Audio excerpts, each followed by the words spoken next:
अब जबकि हम लोगों ने ईद का चाँद देख लिया और ईद मना लिया, एक काबिल गौर बात है जिसकी तरफ ध्यान देना ज़रूरी है। देखिए, आज से तकरीबन 500 साल पहले ये बात साबित हो गई।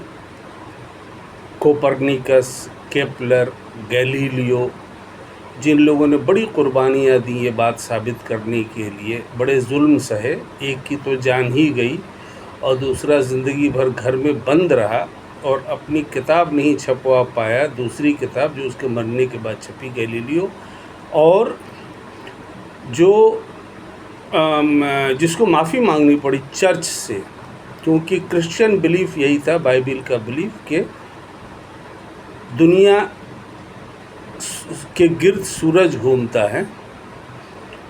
गैलीलियो ने यह साबित किया और इन लोगों ने, और बहुत सारे साइंटिस्ट थे जिन्होंने ये साबित किया। शुरुआत ऑफ कोर्स कोपरनिकस से हुई, जिसने ये साबित किया कि सूरज के गिर्द ज़मीन घूमती है, ज़मीन के गिर्द सूरज नहीं घूमता है, और कोई कभी डूबता नहीं है, पूरब से पश्चिम जाकर डूबता नहीं है, और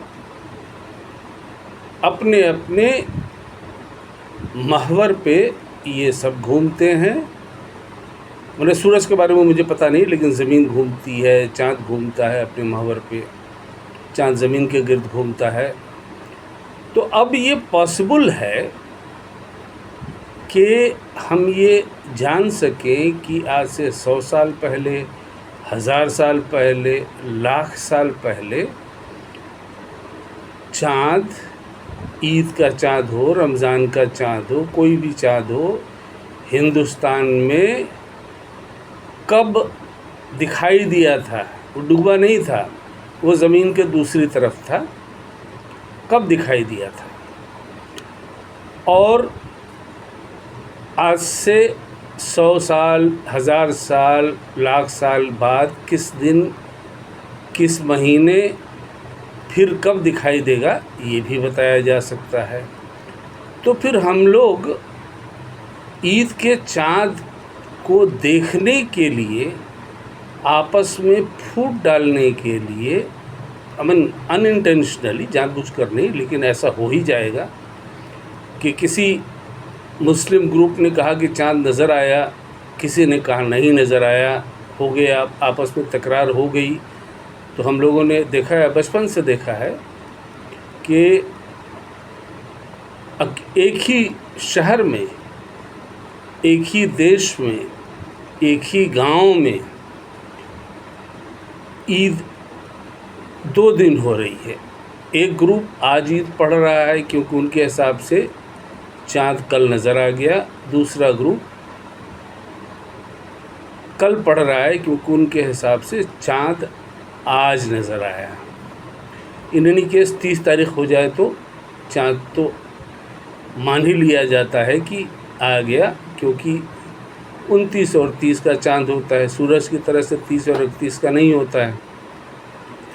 तो चाँद की देखने की खुशी खूब मनाएं, छत पे चढ़ के देखें, जहाँ से भी देखें, मोहल्ले में देखें, दूरबीन लगाकर देखें, जैसे भी देखें, लेकिन ये पहले से जाने।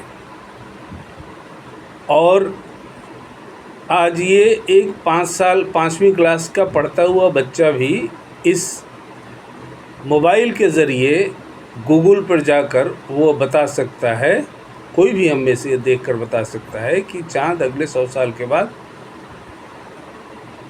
हिंदुस्तान में कब दिखाई देगा, पहली का चाँद।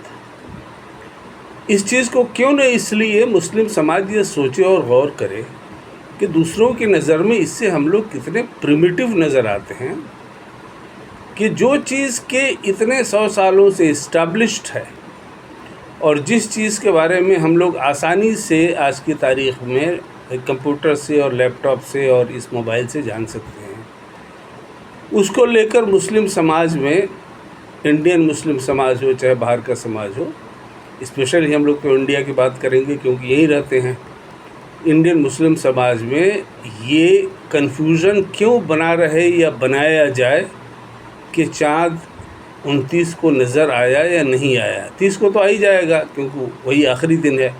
29 को नज़र आया या नहीं आया, इसको लेकर के देश के मुसलमानों में इस तरह से कन्फ्यूजन क्यों बनाए रहा जाए। पहले ही से ये तयशुदा है कि चाँद तो कभी डूबता नहीं है, तो डूब करके निकलने वाली तो बात नहीं है। वो ज़मीन के दूसरी तरफ है। आपको आज नज़र आएगा या कल नज़र आएगा, 1000 साल के बाद कब आएगा, 1 लाख साल के बाद कब नज़र आएगा, ये सब चीज़ें आजकल साइंटिफिकली प्रूवन हैं। इस सिलसिले में मुस्लिम समाज को गौर करने की ज़रूरत है।